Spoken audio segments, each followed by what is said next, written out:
Well, it's happening. Reactions from far and wide about Louisiana's recent law in which all classrooms must display the Ten Commandments are being met with religious leaders from all faiths looking for equal treatment. Rob is here to introduce this particular instance. Thank you. Louisiana Governor Jeff Landry has signed a bill requiring all classrooms that receive any state funding from kindergarten to university to display the Christian Ten Commandments. Soon after this, the president of the Universal Society of Hinduism, Rajan Zed, said that he would fund putting up posters of the Gita. The Gita is a Hindu religious text. Despite the fact that Hinduism has many sects and offshoots, like Christianity, the Gita is the most important single text within Hinduism that assuredly all of the branches use and they reference. This is similar to Christianity and the Ten Commandments. Zed says that exposing people to other religions will make them well-nurtured, well-balanced, and enlightened citizens of tomorrow. I largely agree. And no funding is required from the Louisiana government or from individual schools.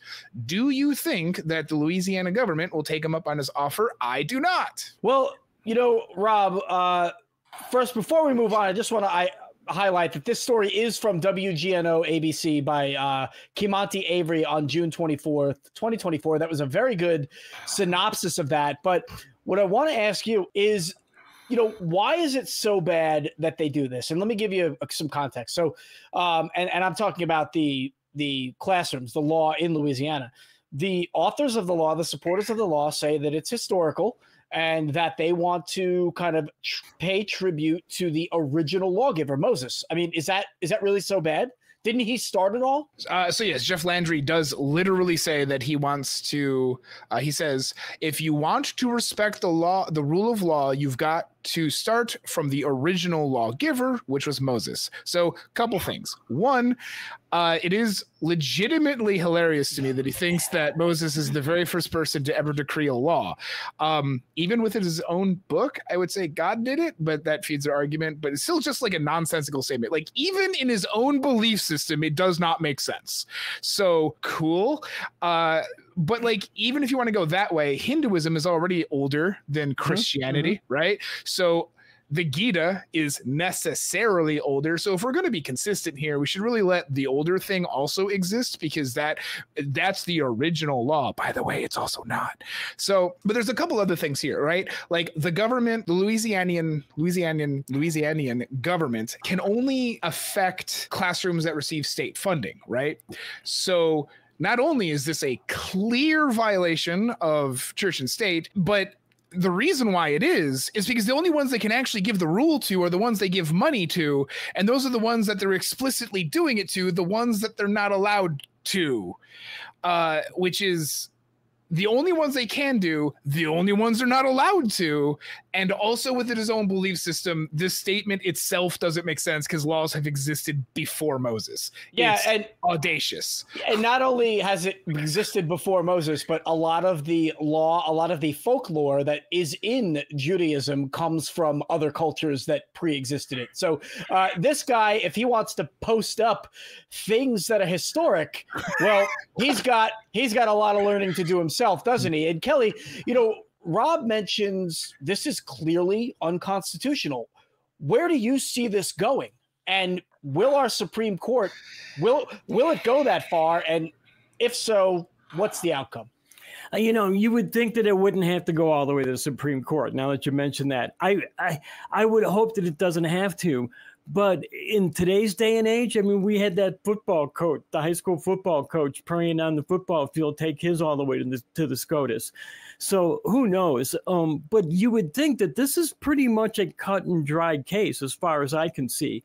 And the one thing that I don't understand is where, and well, we see the Gita trying to get in. Where's all the other people trying to get their things in? We need to have the 7 tenets of Satanism up on the wall, the 5 pillars of Islam, right? Where are the Jewish synagogues? How come they're not putting stuff on the walls? What we need to do now in every school is make sure we have one wall that's 20 or 30 feet long, so that every religion can post something on that wall. That's the only way it's going to be able to be constitutionally legal. And I think that's what we're going to need for people to realize the absurdity of this. I think maybe let's all start making these big giant religion walls in the schools. And that's the second time that constitutionality has come up. And that's why I think that we need to kind of project out and anticipate what would the Supreme Court do.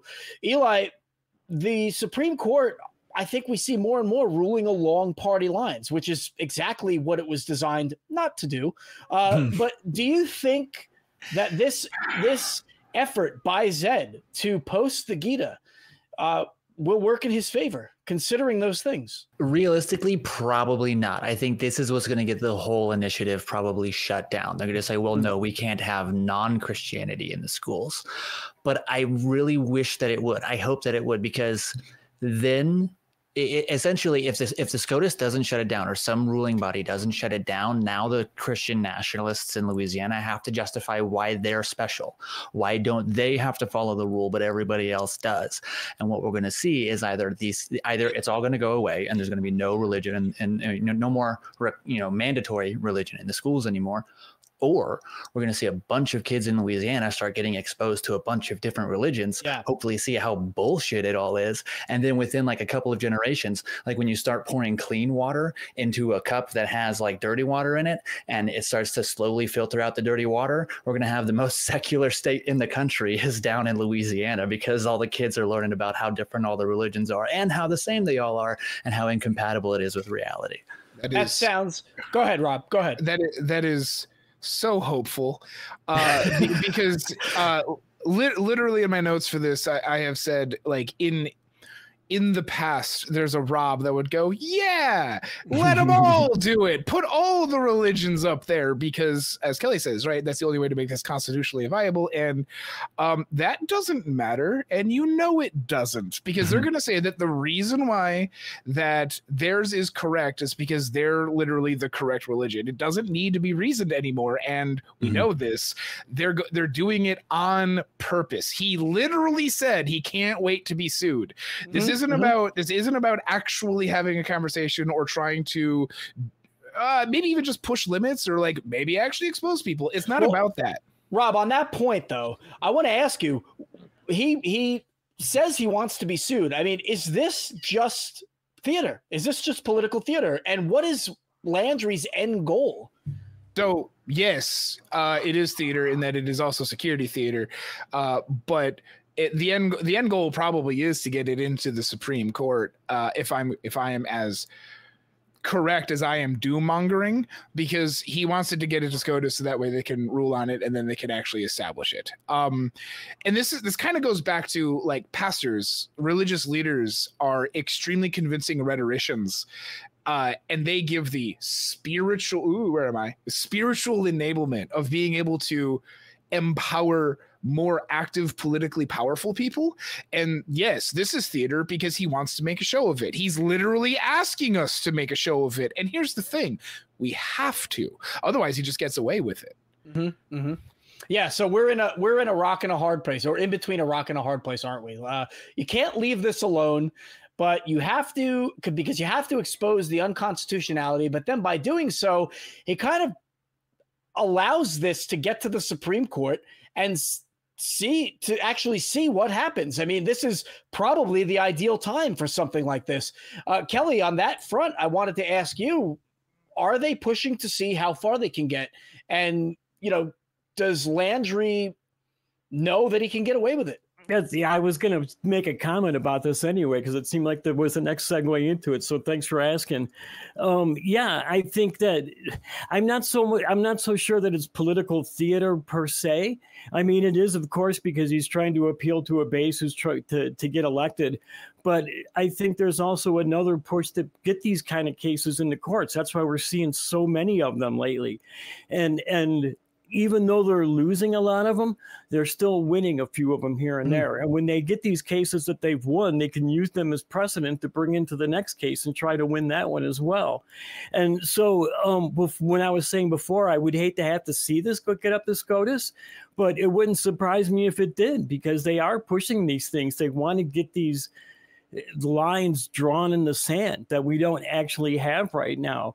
And I don't know that that's a healthy thing for the United States, though. It might be, it's like one of those things that's driving this cold civil war I talked about in another segment earlier this week. So, yeah, Rob, you have a comment.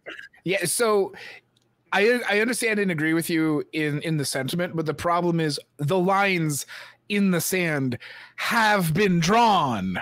They're trying to redraw and redefine the lines. This is back what we were talking about before, where they're trying to redefine what is America. We already know this. You can't have an established religion for the country or push it, especially within its education system. This has already been ruled. The lines have been drawn.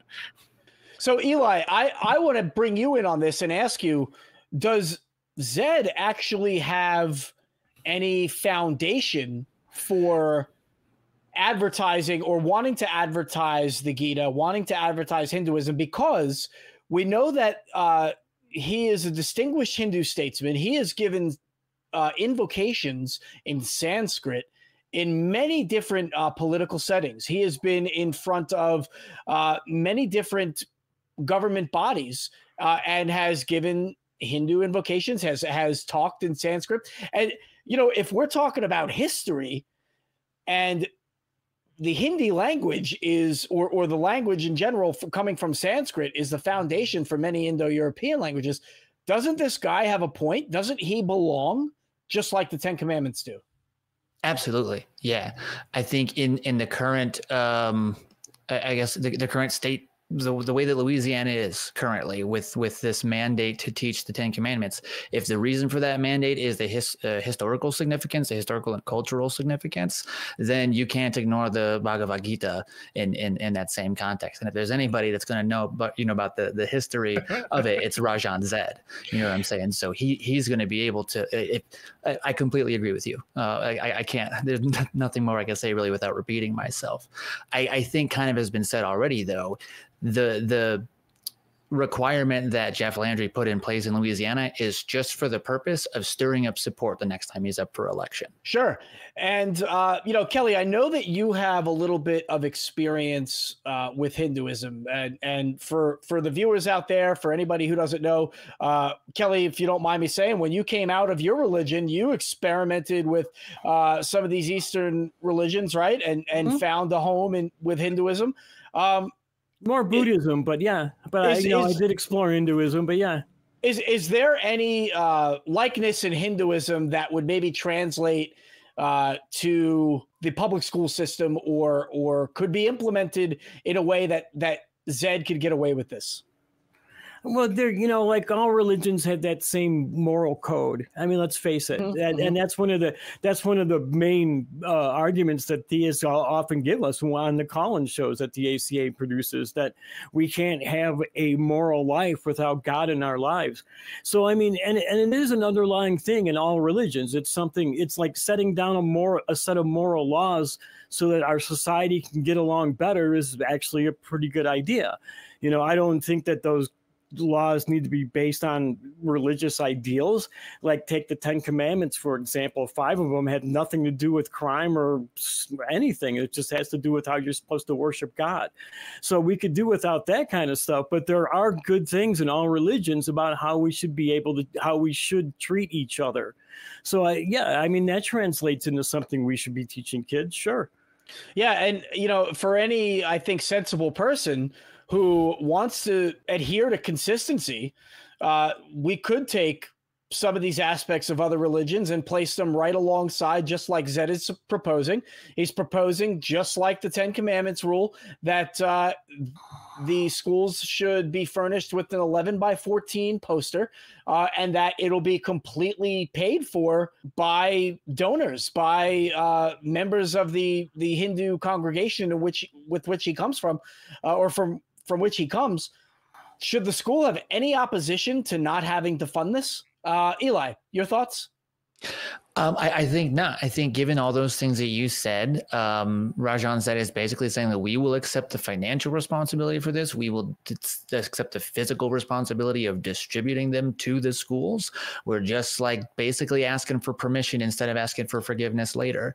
And if Jeff Landry wants to keep the ruling basically that he has, is that we're going to do this, he can't, like, as we've already said, constitutionally, he cannot only apply it to Christianity. He has to let everybody play, or everyone takes their toys and goes home.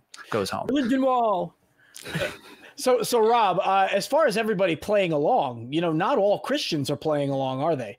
There are some people that are not happy with this, and they're challenging this rule. Do you have anything that you could add about that? Yeah, so this will actually segue nicely into a little bit with Kelly. So there's a pastor, Jeff Sims, Reverend Jeff Sims. He's also challenging it. So we're probably going to see something from the Satanists, and we've already seen stuff from the Hindus. But what I really liked is that there's another Christian who's also challenging this. Straight up to him, he has specifically said, and I quote, "By favoring one version of the Ten Commandments and mandating that it be posted in public schools, the government is intruding on deeply personal matters of religion. This is religious favoritism that runs counter to my religion and faith, and ostensibly they're the same religion." So I deeply appreciate that there is another Christian who is going to bat for the Establishment Clause and saying, hey, man, we can't do that. But a little bit going backwards to teaching about it, right? Because we're talking about like all religions, or I can't say that assuredly, but I will say it for now, have things that are worth teaching, especially some morals and such like that. That's different, right? Like, we understand that teaching the religion in a philosophy of religion or just the historicity of religions is different from smacking it up on the wall and saying, hey, everybody who comes in here adheres to this, or at least exists in a building where this is something that we take to be true. Because there's a very strict difference between being taught it and considering it and using it as part of a course and education of the world at large versus I'm going to walk into a building that has told me that this is what is.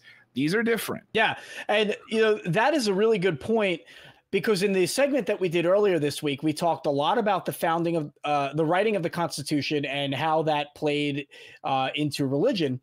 And the reason they didn't include religion and God in the Constitution was exactly for this reason. There's so many sects of Christianity. They can't agree on them.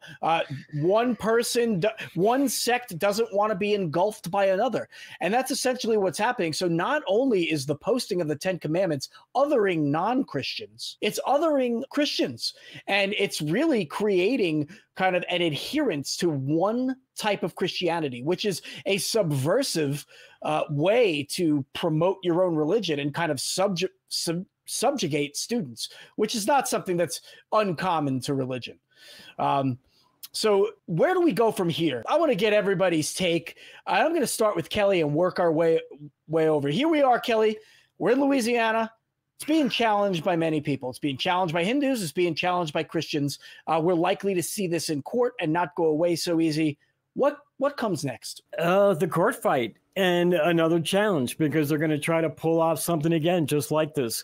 And it probably might not be on a statewide thing, but in one parish instead of trying, or it might just be in one school district. It's just going to be a continuous fight over and over and over again, just like it's been a continuous fight to keep creationism out of the schools. And when they stop calling it creationism and they start calling it intelligent design, and we have to start the court cases all over again, right? So I don't think there is an end to this. It's just going to be one continuous fight over and over and over the same stupid shit. So, and do you think that by limiting it to one parish, if one parish loses that fight, that allows another parish to kind of step up and try that fight again? Sure. And that's because they're trying to get that precedent, like I was talking about before. They get that one parish to win, to finally get a case. They get a very religious judge that rules not on the law, but on his religious feelings. It's just like, people talk about the Scopes monkey trial. Scopes lost that trial. They ruled that evolution couldn't be taught in the schools, right? A lot of people don't realize Scopes lost that. So, I mean, people do lose these cases in court because of the religious views of the judges. So we get somebody who wins one of these cases, and then 2 parishes over, they bring the case in and go, hey, look, court's passed it over there, so you guys got to set it here. They already made a precedent. And that's why we have appellate courts and Supreme Courts, is so that we can go past these smaller courts. But we're still having to fight it. We're still having to spend the money, the time, and the energy to fight these things. Eli, to Kelly's point, this is not the only battle that we're facing, and it surely is not the first. It probably won't be the last, but we see issues like this popping up everywhere, right? Not just in Louisiana, where there's another segment that we're going to talk about later in the week where Oklahoma is dealing with or trying to institute something that may be unconstitutional as well. How do you see all these things working together? Where do we go from here? I mean, it sort of seems like if they're starting to expect a victory for their side coming up, this November, then, we all have heard about Project 2025. It seems like this could just be either they're trying, like I've said, garner support for their next election, or just prepare for what they expect to be coming in the event of a Republican victory this year. And they're going to, Christian nationalism is going to sweep the country more so than it already has. They're going to start teaching, Christianity in all schools. I won't be surprised to see it become the state-sponsored religion, and then we all get shut down. But that's, I mean, to Kelly's point, I think it's going to continue being a fight unless somebody at the very beginning says, no, this is absolutely unconstitutional. You can't do it. Shut it down now. Then Kelly, I couldn't say any better than Kelly did. It's going to keep going. Rob, your thoughts on this matter? So I don't know how applicable this is, but it just almost seems like reverse science to me, because the thing about science, right, is that you need to test it, and you need to test it, and you need to test it, and then all it has to do is be different once. And so when we're dealing with this, where you have essentially a thou shalt not, like you will not introduce an established religion to the country, all they have to do is keep fighting it over and over and over until it works one time, and then it becomes precedent. Now, I don't know why once it becomes precedent, now it is apparently more precedential than the precedent that it overturned in the first place. But hey, that's not my job to figure out, but also that's my problem to live with. Yeah, and it's going to continue to be a problem for all of us to live with if we can't solve it. I don't know that we can rely on our court system. We can't reliably expect for people to not judge and find cases according to their bias, but we can certainly hope. I think that's all we have. And we're going to continue fighting this fight. So stay tuned to the nonprofits. Check out our next episode coming up in a couple days, and we'll be talking more about this issue. Also, don't forget to visit tiny.cc/Bat Cruise and get some information about our upcoming Bat Cruise, August 24th. It is the hallmark event for the atheist community of Austin. So go check that out. We hope to see you there, and stay tuned to the nonprofits.